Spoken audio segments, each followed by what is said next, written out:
Happy Hour with Haley. I'm Haley Chura, joined once again by Vanessa Foerster. Vanessa, welcome back to the show. Cheers. Thank you Cheers. for having me back. What are you drinking? That's such a fun can. Okay, so this is my first time trying it. It's a blackberry lemon social tonic. It is NA, non-caffeinated, but it has ashwagandha in it, so it's like a calming effect with some tea. I mean, only it's like 9% juice, but it's got other, I don't know, feel good things in it. Social tonic. So that's what we're going for this I love the afternoon. term social tonic. I love trying new drinks. I'm so Yeah, let me impressed. crack it open. And before we started recording, I almost did not have a drink. This is happy hour. We do usually have a drink, and I totally forgot on my own show. So I ran And I said, downstairs real go get a quick. drink. Yes, you did. We are a little delayed because you wanted to preserve the integrity of this podcast for all of our listeners, and I brought a Kirkland grapefruit seltzer. I'm just Perfect. so proud of myself that I had something in my fridge. So cheers. This is my own social tonic. Long, Cheers. long live the And Kirkland complimentary seltzer. coloring. I know we did. Complimentary We did colors, not which even is plan great. that, but Mm-mm. it works. I'm so glad you're here with your social tonic to be a little bit social today because we are 2 weeks, just 2 weeks post Ironman Lake 2 weeks. Placid, and you came on the show before that race, before Ironman Lake Placid, to talk about it being your first pro race. You were joined by Brittany Talbot, who also came on that show, and since then, you raced and finished Ironman Lake Placid. I sure did. We did the Yes. thing. We did it. So we needed to have you back to talk all about it. To me, it feels like 2 weeks post Ironman feels like no time at all, but also it feels like it feels like it was so long ago because I feel like a lot of life has happened in between now and then, at least for me. But how has life been for you? Yeah, I could not agree more. I was saying that the other day. It's like it was only 2 weeks ago, but also feels like it was 2 years ago at the same time. And I don't understand how that's possible because time is wild. Um, I think the come down from Ironman changes every time too. It's like we'll get into the race, but I'm so proud of the whole race experience and also have to remind myself that it's important to let the come down happen, let the body recover, kind of get back into the swing of things, do some laundry, you know, get back into eating good food at irregular intervals that's maybe not at Ironman build style and spend really important quality time with my partner and my dogs and snuggle, and it's not always like wrapped around training, so it just feels good to be in that post recovery mode. I think I actually saw a post that Paula Finlay did like yesterday that was like, is the 2 weeks post Ironman the best part? And I was like, yes. That is so true. It is. That is Paula Finley, who was the women's champion in Lake Placid. It was her first Ironman, and I agree. I would actually say the 3 weeks post Ironman. Like that's like why you do it. You have that finish line glow, and then it lasts at least 3 weeks.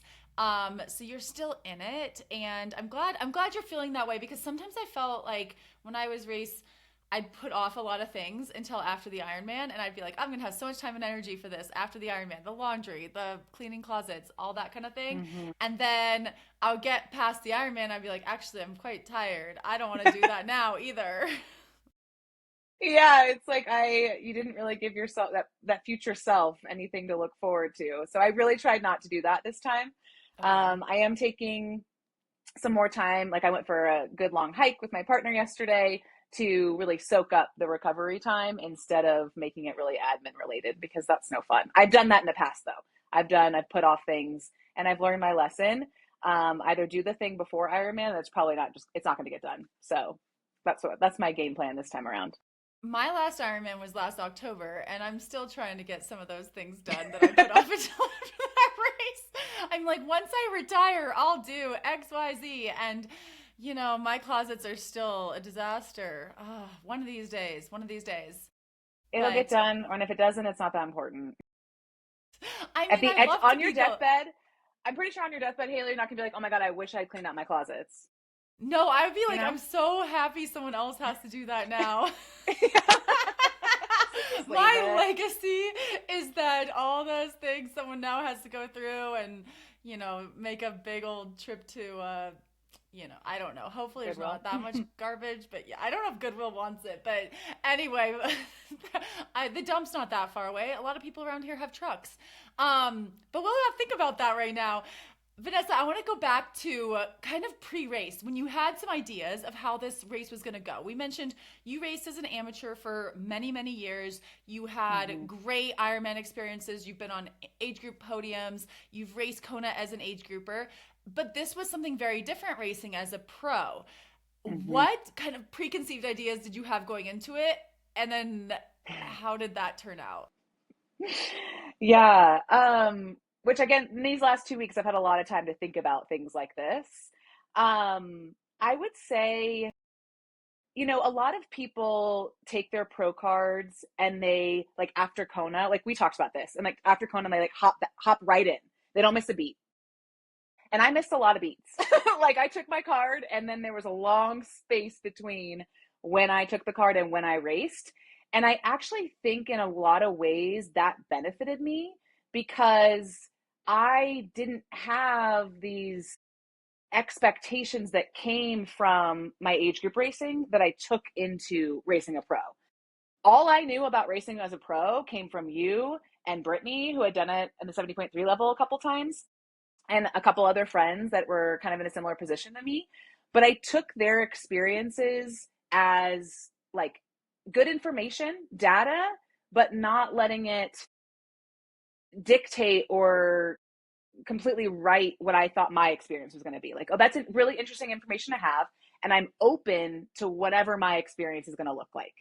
And I think that's because I had that space in between. And it almost felt like it was my first time all over again, which was really cool because you don't really get a lot of firsts. And yes, it was my first time in a pro race, but it almost felt like it was my first Ironman again, because I felt like an amateur. And since the race, like actually last week, my partner and I, Emily, were going through pictures from my first couple of years in racing. 2010, I did my first half. 2011, I did my first full.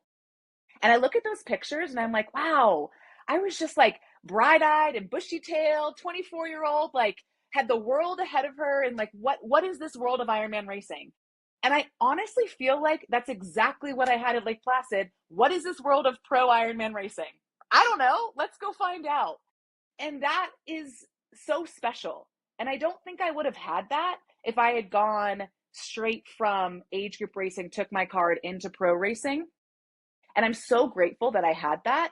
Also, going to a brand new course gave that to me too, because I had no preconceived expectations of what it was going to be like in Placid. If I had done Arizona again, for example, I've done Arizona 3 times. If I went to Arizona for my first pro race, it would have been really hard to go in with a clean slate and let it be its own experience. But this time it really felt like I was so grateful to have other people's experiences, like that data, but it was completely my own. And it was like the first time all over again. And I was just as present as it could be throughout the day. And I loved that part of it. Loved it.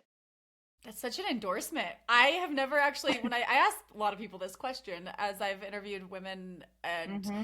mostly, I guess, yeah, I'm like, have I interviewed, I'm like, throughout, I was like, because Iron Women didn't have a lot of male guests, but what most of Which the makes people sense. I've talked to is like just about that jump from age group to pro. And they do talk about the expectations and the Mm-hmm. comparison to them past selves and even when you are an amateur who wins their age group quite frequently and then you go to Mm-hmm. a pro where you got to be Paula Finley if you want to win, who has been a pro Mm-hmm. triathlete for decades and won so many races, and so it's a very different emotional experience. But it Mm-hmm. sounds like you were able to really, really embrace the parts of that that aren't necessarily the time and place expectations. Yeah. Yeah. And I think it took work to do that, of course. I think it was really important to give myself to honor my first race experience as a pro. Because here's the thing, like, I'm also human, like, post race, and you and I have talked about this. I took the data, like, looked at my race times and whatever, and was like, oh, that's not where I was in 2023. Like, I'm a human. I have those thoughts like, well, I probably could do better, right? Like, do better in a measurable way in terms of time. And I think that's normal. That's fine. What I choose not to do and like refuse to do is weaponize that in a way that it takes away from celebrating what was good on the day. Because at the end of the day, like, I'm not racing Paula. You've always said, and I believe it, like, there's a race within a race. I'm not racing Paula. I'm racing a different group of women in the field and also myself. Is me versus me. And I'm not the same athlete that I was in 2023. A lot of life has happened between then and now. And while I hope to get back to where I was then, it's not to me like I need to be there right now. It's actually motivating to know that I've been there and I can get back there. Like I use that as motivation instead of creating the pressure on the day, because that would just rob me of what I could have had out there. And what I wanted was just like to be there, fully present, and race what I could. And that's what I did. I did my best, and I'm really proud of that. Well, let's talk through the day. Uh, Brittany and I had talked about some of the differences between Mm-hmm. racing pro and racing amateur, and one of those is the transition area. And this was a pro series race, so there was a little bit of hubbub before. I was there on the broadcast team, so there's cameras around. There are Mm-hmm. introductions. Everything is on a very pretty strict timeline, and you are starting at a very specific time with all your competitors, Mm-hmm. which is a little bit different than the amateur Mm-hmm. start, which is a 2 or 4 at a time kind of time trial start. What did you think about those differences that race morning? Yeah, we definitely had more space. It was nice to have our own porta potty. Wasn't worried about the line. It was funny to me because I needed to fill my water, my like on whatever it's called, my hydration unit on my bike. And in age group racing, they always have water. And I didn't know if they were going to have that in the pro field. And so, like, in transition, I looked at the little table. There's a lot of people there to help us, which is so nice. Like, anything you need, they got it, which was great. And there was bottles of water, but I didn't know that if that was for us. So me, I'm like, I'll just go find other water because there's tables of water. And I walked out of the pro transition area, which was nice and spacious. Only what, like, how many of us were there? Not that many. So much space. I walked into the age group area and it was chaos. And I'm like trying to find the water, and I said, absolutely not. I turned right around back into the pro area. I went over to the table and I said, is that water happen to be for us? And they were like, yeah, take it. And I was like, phew, thank goodness I can like enjoy my space in here, fill up my water. So I really took advantage of those things. Enjoyed the porta potty with no line, more lighting. All the things that Brittany said were true. And I am glad that those met my expectations on the day of what I was told. And then down by the start, it was also more spacious, right? Like watching the intros from inside the transition area was kind of cool. It looks different in person than it does on the broadcast. I actually went back and watched the broadcast just to see like what it looked like and to see if I was going to be on camera when at the women's start, which was cool. But it was really nice, and also seeing you and Brittany in the start and just being around the other people in the women's field. That start was um, it felt more like when I'd done a mass start, right? But not as much people because I started Ironman long enough ago to have done a mass start, and just being lined up with the women. But even before we got in the water, being under the arch was the time for us to just like kind of be with each other, like have that energy feel before hitting the water and before the cannon went off.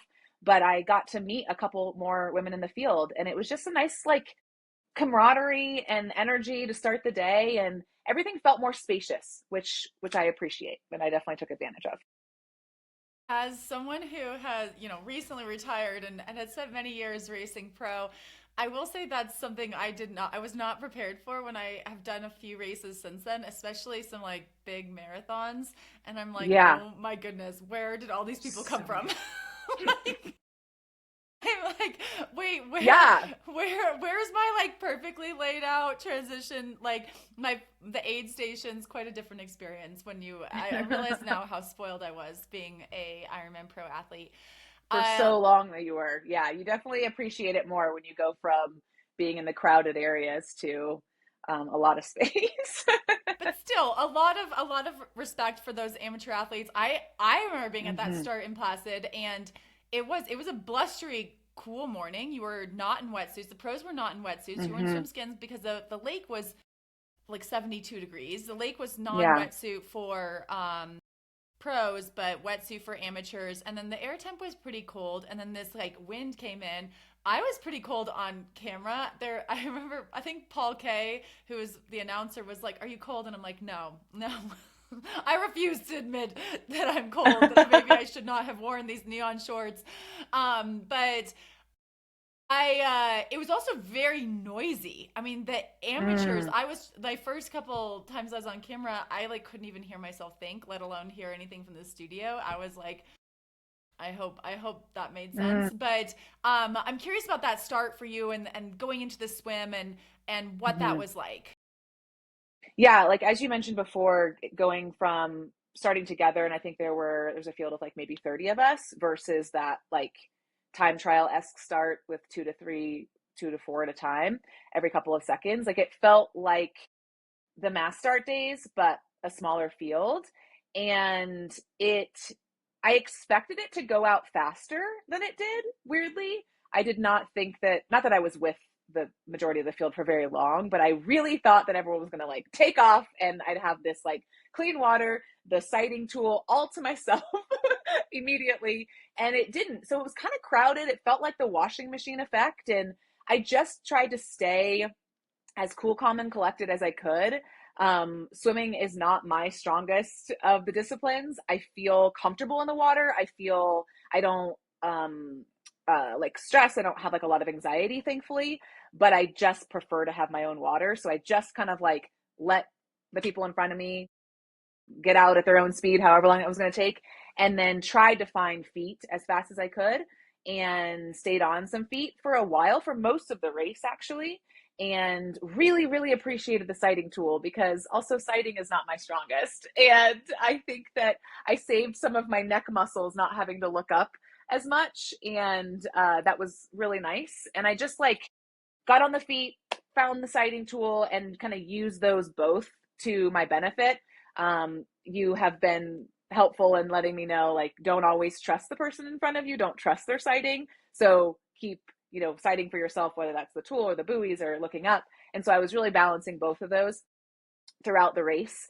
And yeah, it was a good start. It was a comfortable start. I think that I am lucky to have dodged any of the like really tough water, and like I didn't get hit throughout the swim, thankfully. But yeah, that's kind of how I felt at the start of the swim. I could talk more about the swim, but that's the start of it. Yeah, oh, I think people can think of like, oh, there's only 30 women, but sometimes they can get kind of aggressive. I know that I've had some Mm-hmm. aggressive swims when it only takes like one or two people. And then you're like, oh my goodness, why are you on top of me? We have the whole lake.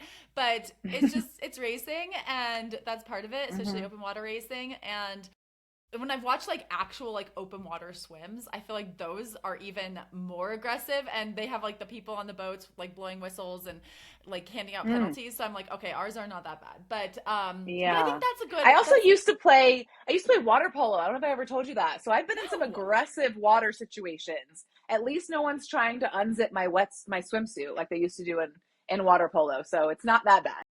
I did not know that about you, but Mm-hmm. that is a good I guess good intro into open water swimming and triathlon where you're like nothing's as bad. Water polo does look very aggressive. Water polo is very Very aggressive. aggressive. Yeah, yeah. Like trying to push people underwater. It's a lot. So at least it's not that bad.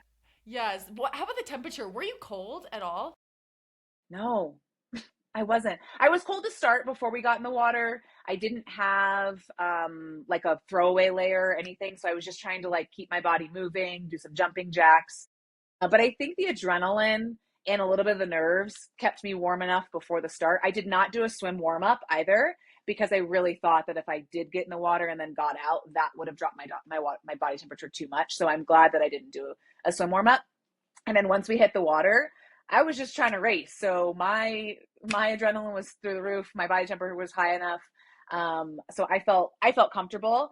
I probably would have been fine in a wetsuit too. Like I don't think it was necessarily too warm for a wetsuit, but I was quite comfortable in my swim skin. So I had no problem with What about that run out of the lake to transition? Is a pretty long run, and that. I am curious about that. Was it lined with spectators? Were people cheering you Yeah. on?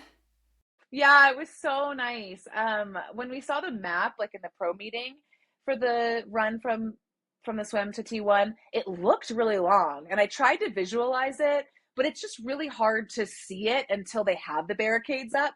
And once I was in it, the people were just like carrying me through. So it didn't really feel that long. And then when I watched the broadcast back and you have like the drone view or the aerial view, I'm like, oh, it's not that bad. And you can see all the people. So I loved it. I love a lined swim exit because I want that energy boost before getting on the bike. So it didn't feel too long for me. I think it was great. And it's mostly downhill, right? I love some of But those I don't even remember. I love some of those drone shots too because I just feel like it gives like such a unique perspective of the just how everything is staged, and it is pretty neat. And Placid did seem to have a pretty good group of spectators out there. I thought it was a very spectator friendly course, and I was stationed in T1. I saw a lot of people come through, and some of them did look pretty cold, and I knew that kind of early on the bike you had a big descent, and you had ridden the descent the day before in the rain. It was not raining on race day, thank goodness, but I know that this was like, you love riding hills. You love, you live in Colorado. You love riding hills. I've known that about you when you lived in Bozeman. We did a lot of hilly rides together. And so I think that the Placid course attracts people like that who like a challenging course. But sometimes, those of us who like going uphill don't always love going downhill. So how was it? Yeah. Yeah, that's so true. So actually before the long descent into Keene, there was the short descent out of transition onto the course. And that's when I was probably the coldest. And I remember telling myself, this is the coldest you're going to be all day. Like, you're okay. Just get down this, get to the point where it's like a little bit flatter, where you can push some power, get that body temperature back up. And that was really helpful because I knew that the air temperature was going to get better and that we didn't have any more precipitation in the forecast for the day. And hopefully that was going to stay. So that was really helpful because that was the only time that I was cold and I was like shivering. But it got better once I got to the flats and got the body temperature going up. And then, that descent, I'm so glad that I rode it the day before. And I'm glad that I rode it in worse conditions than on race day, just to know that I could do it and it would be comfortable, and I could also race it, because there's one thing to do the descent and be up on the hoods and on the brakes, and there's one thing to race it. So I wanted to get that first experience out of the way, so I feel like I could race it. I have gotten better at descending over the years, but I will say that that's something that as an early season race, which this felt like for me because it was my first race of the year, first Ironman in 2.5 years, that I haven't practiced my descending as much as I'd like. So I tend to get more anxious, and I felt that on the first loop at least. But I knew that once getting that first descent out of the way, that there's like so much fun, beautiful climbing that's coming for me and that's waiting for me. So as long as I could, stay tucked, do my best, be in race mode, that there was good climbing waiting for me. And that's kind of like what I use as my carrot. And living in Colorado, the climbing is a little different out west versus out east. Yeah. Do you feel like that your training, even though you came from more the west and we have a lot more like long climbs out west versus in the east, sometimes they're shorter and steeper. Do you feel like you were prepared for the terrain of the East Coast? I think so. Yeah, I hadn't actually thought about the difference in the two, because we have like long sustained canyon climbs out here, Colorado and Montana. And you're right, it's like short and steep and punchy. And I feel like my ability to kind of like sit on sustained climbs and be consistent in my power and connection to the pedals definitely helped. And then also the way that you and I train, like you train me for those punchy climbs too, right? Like we work on the higher power, to know that I can recover and still stay in, stay on power. So I didn't feel like that was taking away from, like I felt trained for it. I felt confident in it. What was different for me for the first loop was being in the pro field. I had a moto bike next to me for a significant portion of, it was a mechanical moto bike, I should say, for a significant portion of the first loop. And I didn't expect to have one, because in the pro meeting, they were like, there's 2 mechanics. There's one at the front of the field and there's one in the chase pack. And when I tell you, I was out there, I was like, I know I'm not the chase pack. Like, why is this moto bike with me? Because even though it wasn't an official, I was still worried. Like, it's still important, right? For me to maintain my distance. I need to have 20 meters from the age groupers. And like, if I get too close, I got to pass them. So I was definitely putting in more bursts than I thought I was going to, than I planned for. And I felt okay. Like, I know I'm trained for that, but I got to the second loop and I was like, oh, maybe I burned a couple matches more than I would have liked because of those power surges. So it really wasn't because of the punchy climbs. It was more because I was trying to like stay legal around the age groupers that were racing near me, which was not something I expected, but something that's, part of pro racing. The moto is such an interesting thing because I do feel like it can impact the race in not the ways people think, like in more of a psychological impact, right? Because it is like there's someone watching you. You know that for whatever reason. Sometimes I've even talked to athletes who like struggle to eat when the moto is there because if they did have a camera, you don't necessarily want a video of you like getting gel all over your face. But also, that's what the broadcast kind of loves. I don't know. Or you think of like, I can just think of all the YouTube comments like saying terrible things about me, but then that's obviously not usually true. But then there's a piece of it where it's like an honor, right? Because for some reason you're worth watching, even by the mechanic. I guess the mechanic. Yeah. That one you're like, okay, I look like he cared about my race. Like someone cared about my race, and I appreciate that. And thankfully, I didn't need a mechanic. But if I did, I had my own personal mechanic, which was very nice idea. That is super nice. But it is kind of noisy, right? It's a different kind of experience. Yeah, it is noisy. And I would get this like false sense of hope when they would like ride away, like up to someone else or back. And I was like, oh, thank goodness I have like, I don't have that noise next to me and I can just like race without that noise, like, like not like actual noise and also just extra noise. And then they would come back. So like that psychological thing is very real. Because then they would be back and I'd have to like reset of like, okay, here they are. And like, not to say that I was not following the rules when they weren't there. It's just you're right. It's just a different use of brain energy when you have a motorcycle next to you, whether it's broadcast, mechanical, or an official. It's kind of a thing you don't think about. But I'm glad I have experience with it now. What a cool experience that we didn't necessarily plan for. Again, as someone who's now retired and like truly I did this trail race and no one was around me. No one took any photos. I'm like, wait a second. I used to be in the front of the field and people wanted photos of me. I mean, I have paid someone before to take photos of me, so I mean, I can always do that. I'll be like, come out to this, into this random place in the woods. How much does it cost? But just to get that buzz. But I think it's cool. I think that those are kind of the differences. Did you feel like you were alone? Because having been there, both the men's and women's races were pretty spread out on a course like that, even just right from the start of the swim. And we had a lot of athletes that were kind of racing by themselves. Is that how you felt? Yeah, it was how I felt. I did pass a pro in the first 10 miles, which I was not expecting. Like I anticipated being out there by myself. And that's something that you prepared me for, that it can be lonely in the pro field.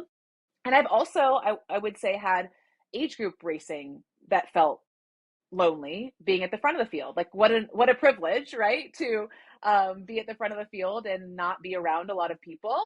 And it also depends on the type, like how the course is laid out. And so, yeah, after passing the pro in the first 10 miles, I was pretty alone in terms of the pro field. I did a little bit of back and forth with someone else with, I don't know, maybe between miles 30 and 50.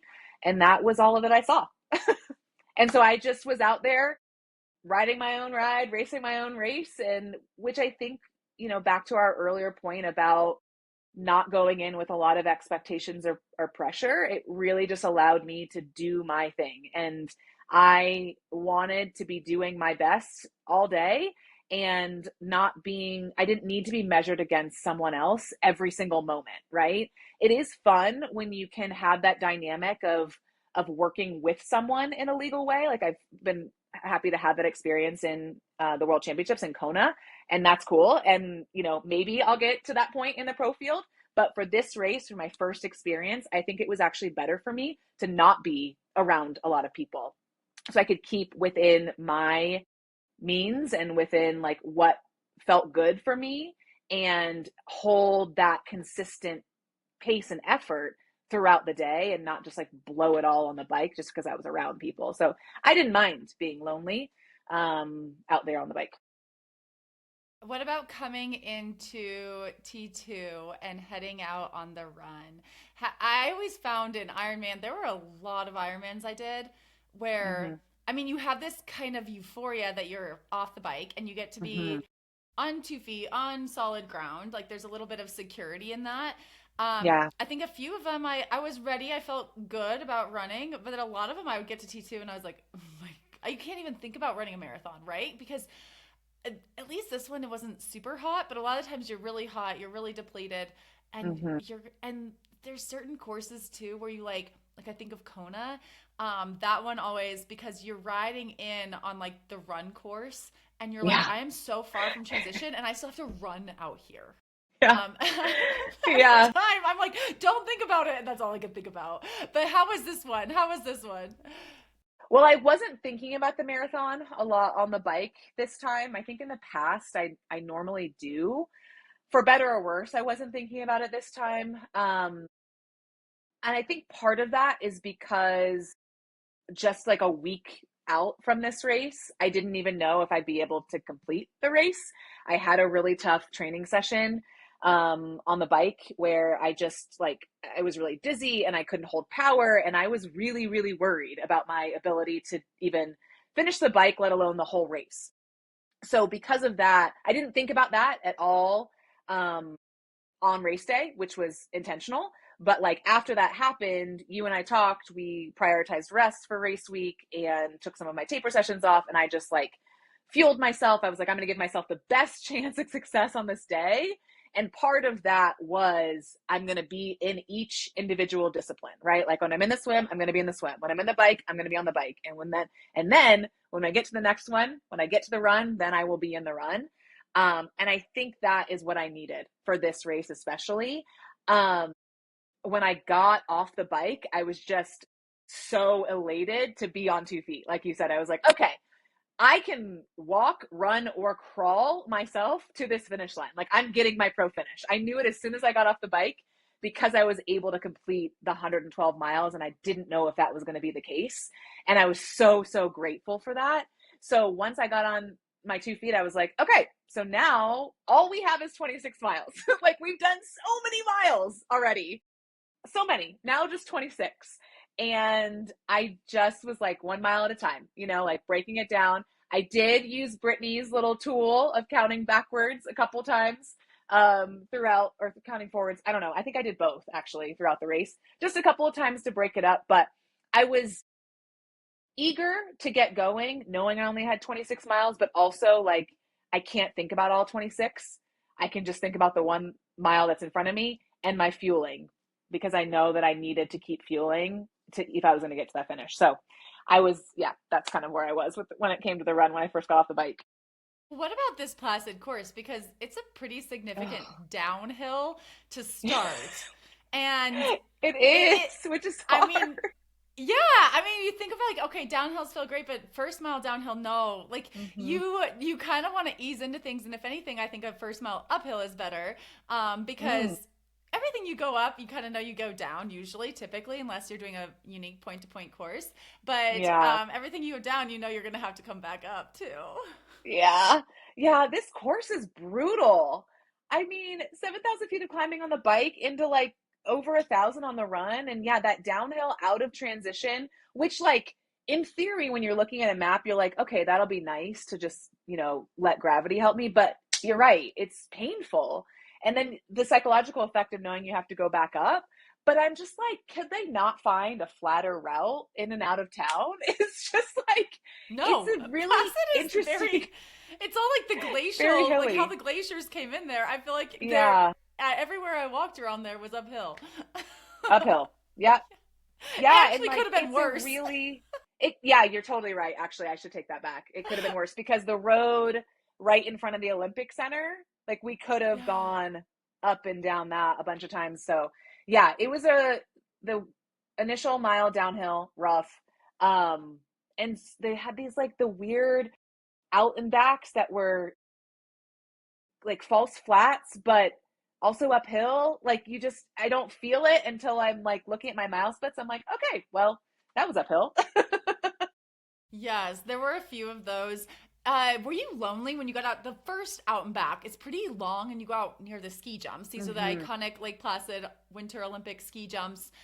Yeah. And I mean, it's cool to see it, but that one was an especially hard one, I feel like, because I ran the course, I think the day before, and Mm-hmm. you are descending for quite a long time. You see these ski jumps, it's really cool. You turn around, and it's like uphill. So far back. Yeah. And you're And you're so pretty far away. that's the furthest you ever are away from town and away from people. And when you're going through the course, I imagine, especially that first loop, there aren't that many people out there. Yeah. Yeah. There's not a lot of people out there. It is pretty lonely. I mean, you always have the other racers around, age groupers. I was around more age groupers than I was pros. And so I tried to get some energy from that. I just had this weird moment on the first out and back, the long one, where I thought I went to the wrong out and back first. It was so weird. You know how your brain does crazy Yes. things? I Yes. literally thought I went the wrong way and I was going to be disqualified. Like for about a half a mile. Oh Until I had to remember that I was following the mile markers, right? Like, and I went to the aid stations in the correct order. And I also was running around these two men, and I overheard them talking about, like, they got off the bike course and they were talking about their time on the bike, and it was about the same time as my time on the bike. And they're like, and so like we finished the same time, so I was going the right way, unless we all made the wrong decision or went the wrong way. But the Ironman brain is crazy, and that was the stuff that was happening on that first long out and back, as I was just like trying to get my wits about me again. That is the worst nightmare, but I do see how that could happen on a course like that because it is sort Mm-hmm. of like three out and backs, but like with a central hub in town. And Yes, I could see where you're exactly. like, oh my goodness, did I take the wrong turn? That kind of thing. I Yeah, mean, yeah. Ironman races are very well laid out for the most part, but I having seen that course, I see where that could happen. And you're like, did I Mm-hmm. just run 8 miles? Like or 4 miles, like an 8 mile out and back that I Yeah, in didn't. the wrong direction, and then I'm disqualified. And also back to like that feeling like an amateur or like a novice again, right? Like this is the things that you go into your first race. You're like, oh my God, did I go the wrong way? Did I not follow the signs? That was me out there. But also, I didn't, what I should have done that I probably didn't do my first Ironman either is look closely at the maps. Like, I didn't even know what mile the furthest out and back. When you talk about the furthest point on the course, I didn't know what mile that was. And if I had that information, then I probably wouldn't have been convinced that I went the wrong way. Sometimes that's the downside, I think, of having done multiple Ironmans is you get this like sense of confidence that and then you're like, wait, I don't know this course. And I mean that's also something your coach probably could have done for you, but I was No, I think busy you probably running the did. course myself. But I think, these are things again, things to learn. There's always things to learn, and that is kind of the fun and why we keep going back. Hmm. Tell me about the second loop versus the first loop. There are obviously a lot more people on the course. I got to see you on the second loop coming up. The biggest, I think that's like, it's a pretty big hill. Like coming Yeah, up this like big hill. I'm trying to think. It was like maybe around mile 19 or 20. No, maybe it's further than I that. think it was further. Yeah, I Yeah, it think it might was be like further than that. 22 or 23 or something like Okay. that. So you were like, Yeah, yeah, well, getting before close to the finish, before I but even got there, I think the second loop furthest, the first out and back that we were talking about, uh-huh. but the second time, that was the hardest because I knew I was Really? going to the furthest point on course, Uh-huh. and just the way out there, I was like, oh, I just need to get there so that I'm going back to town and I never have to see this part again. Right? Like I want to be on my way back because then I'm actually on my way to the finish, because the way out there, Yeah. it felt like it was going so slow. How And does then it's that like kind of compare a to slight uphill. the energy lab in Hawaii? Because I feel like I always had the same Oh, feeling when I was in the energy lab in Hawaii, and I was like, wait. I'm like, okay, you're at the furthest Yeah. out point. Like, you'll never have to be this far away from home ever again. Yeah, wait, that's exactly true. That it's so similar. It's so similar because once you hit that turnaround in the energy lab and you know you have to climb back up, Hmm. but for all in, like if you compare it to the rest of the race, it's not that long, right? That uphill section, and then you're on the Queen K and you're on your way home. And that feeling, that thought is so energizing. And so for me, I needed to get to that furthest point so I could be on my way home and kind of get that extra boost. It's so similar. It's to me, it was Except, very, very I similar. would say, like, it's always worse. It's always way worse coming back than I ever expected. And the uphill is Yeah, always so much yeah, worse. but Like, whether or not it's going to be better or worse, at like when you're convincing yourself it's going to be better, it doesn't matter what the actual experience yeah. of it is, because I'm telling myself it's going to be better. Just get to that point. Just get to that point. And then once you're on your way back, whether it's better or worse doesn't matter because you're still on your way back. And it's hard Okay. no matter what. Like Ironman's just so hard. It's so But hard. yeah, And there's nothing that like far point. going back out and like watching. I mean, I was where I was mile 22 on the run, like, although I guess that's less than mile 10 for people on their first lap. And Yeah. so, I mean, you can't necessarily tell like who's on their first lap, who's on their second lap, but it's just, Hmm. it was, you could see how hard it was. You could definitely see Yeah. how hard it was, but you actually looked really good. And I feel like, I was really psyched to see you were moving really, really well. Thank you. I did not feel good at all. And right before I saw you, I saw my partner Emily. She was like at the bottom of the hill and you were Did closer to the not know top of the that. hill. Yeah. Yeah. In the video that you took of me, I tried to look for her. I'm pretty sure she's in there That's somewhere. crazy. If I would But have just gone down yeah, a little bit further, I was just, I didn't quite have it in me. I was like, again, everything you go down, you have to go back up, you even got to as go a back up. spectator. It's so true. Yeah, no, I felt like I was going backwards, but I knew that that was the last time I had to do that hill. And that is helpful. Yeah. And the other out and backs were so much shorter than the long one. And I think I was really focused on just getting my nutrition in. And like I think I maybe I told you, I don't even know what I was yelling to people in those miles, but when I got my last gel in of Yes, the race at mile like 24, I was so proud. I you was did so tell proud. I me. was like, that's the last gel I have to take today. Now all I have to do is keep my legs moving forward. I kind of wish in my last Ironman last year that I would have like really celebrated that moment of like my last gel, because I think in my brain too I knew I Oh, was retiring and I was like my last gel yeah, ever. Although ever.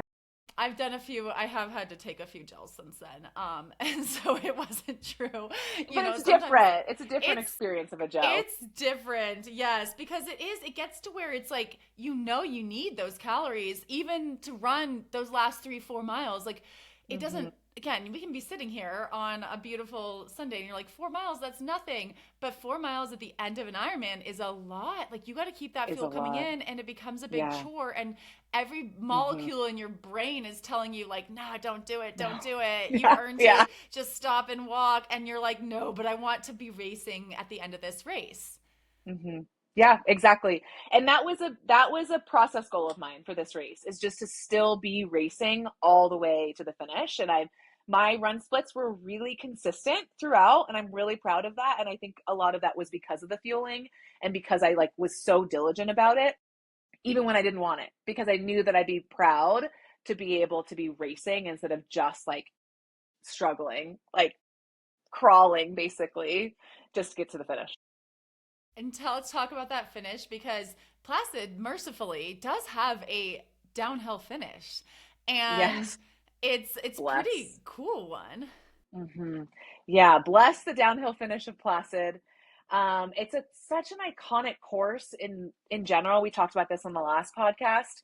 There's so much incredible special energy of like being in an Olympic atmosphere. And I think finishing in the oval, coming downhill into the oval was one of my favorite parts of the course. Even though it kind of like when I ran into it, I was like, oh, I have to go like kind of far around it. But at This that is point, the the crowds are there. Olympic speed skating oval from Yeah. 1980 Winter Olympics. They would speed skate, outside around this Hmm. oval, and that's where you get to finish. Yeah. Yeah. It's really special. There were spectators like lined. I almost went and ran the first timer bell because I didn't realize it was the first timer bell, and I just wanted to ring a bell. I was like, oh, I can celebrate something, right? And then I left it because it That's was the problem with having started the race, like the sport in 2010. We didn't have a first timer we bell back didn't. then. We didn't. We never got I to miss ring the that. bell. Yeah. Yeah, but the finish area was really iconic, incredible, great energy, great spectators, and I really did soak it up. I gave the high fives on the way into the shoot, and was called across in a really special way by Carissa Galloway, who is like such a sweetheart and really cares about my story, having come from age group racing into pro racing, and representing the people of color, but also the queer community. And I'm so grateful that she was willing to call me in such a special way and honor my pronouns. And it just was like, it was an encapsulation of everything that I wanted on the day. That was an incredibly special finish. I'm so glad I got to be there and watch it. That is, I believe, one of my favorite privileges of being on the broadcast team is that I've been able to get to the finish line to watch some of my athletes finish, and that was no exception. I think it's just really, really cool what Ironman and what announcers like Carissa are able to do for people on the day. Mm-hmm. And it is an incredibly emotional, incredibly special moment. You've had some time to reflect. You've had 2 weeks, and we talked about kind of your thoughts going in. You mentioned earlier that there was only a week out, you weren't sure you could do it, and then you did it. And so I'm sure that there are athletes at all levels who are going to have that same feeling about any big goal, any big athletic goal, where you've trained for this for months and years sometimes, and then it feels like you might not make it. Having kind of just gone through that, what advice would you give? Yeah, I mean, I think it's important to first honor those fears and hesitations and just parts of the process, right? Like, I think in the world of social media, we think everything's going to be perfect all the time. Like, all the sessions are going to go great, our fueling is going to be on point, and we're going to have all the support that we need. And we see everyone else's highlight reel, and we're like, everything's working out for everybody else. And when we have a hard time, we think something's gone wrong. And I think ultimately, like, this sport, it really rewards the consistent, and the consistency comes through the highs and the lows, right? It's not going to be rainbows and butterflies all the time. And so I think that for athletes that are experienced or new to the sport, it's just important to know that it's part of the process, and just like meeting yourself where you're at, knowing that you're going to have hard times, but not allowing that single session or even multiple sessions, right? Like, I've had a couple sessions throughout my build, big sessions, that didn't go the way that I thought they were going to. But I didn't let those singular sessions mean that my whole race was going to go to shit. It meant that, like, that was a hard day, and I need to honor that and learn from it and take care of myself. And at the same time, do what I can do to set myself up for success. And I always say, like, for myself and athletes that I've coached, is like, to never write the end of the story before you get to live it. And that's what I did for this race, is like, I took what I needed to from that experience 1 week out, and I turned my sights to race day. It's like, how can I set myself up for success? I don't want to count myself out before I even have the chance. And the finish line, was it worth it? It was so worth it. I will say that I forgot how hard Ironman is. Like, it's a hard sport. There were many times, especially on the run, where I was like, why do I do this? Why am I paying? Yes, I'm in the pro field, but I'm still paying a lot of money to do this thing, to do this really hard thing. Like, in the same breath, I would remember, oh yeah, like, I choose this hard on purpose because it's so rewarding to know what I'm capable of. And the finish line just brings it all together. And I'm so proud of this one. And it was honestly like 50-50. Like, if I was going to do this one and be like, okay, that was nice, and I am officially retired. I had my pro finish, and I'm very proud, and we are done here. But I'm also happy to say that I fell back in love with it, and I'm excited to get back to another start line. Oh, well, I'm very excited for you too. And, selfishly, I love, love, love watching you get on these start lines, get on these finish lines, take on these big challenges. And maybe it's inspiring me to, stop pursuing the comfortable, easy life that I have embraced for the last 6 or 7 months. I'm like, oh, all I do is lay in bed and eat chocolate. And I thought that's what I wanted, but maybe we're just not built for that. No, that's also not all you've been doing. You're not giving yourself credit. You have not just been laying in bed eating chocolate. I do on occasion. But I know it's actually, I don't know. Sometimes it's more fun to eat chocolate like out on a bike ride or out on, some hill, as long as it's not too melted. But well, I've learned from you, you got to unpack your Twizzlers or your Red Vines and have them in your pocket. That was a fueling strategy I learned from you. Make it easy, right? No one needs to be unwrapping stuff while you're riding a bike. No. Make it very easy. You'll eat more. And that is the key to life and happiness sometimes when you're trying these really, really hard things. But Vanessa, I'm so proud of you. Congratulations again. Thank you for giving me this recap, and I'm sure all of our listeners are really appreciating your just sharing this whole experience because it's a hard, scary thing. The actual event is hard and scary, but you get these aftermath. You and Paula Finley just soaking it up in the aftermath of IRONMAN Lake Placid before you get back into it. But hopefully by the time we get back into it, it's like, okay, I miss it. I want to get back. I want to do the hard things. And we got more of that ahead. But congratulations. Thank you. Thank you. Thank you to you. Thank you for everything. And thank you to all the listeners and people who follow and care about my story. It means so much.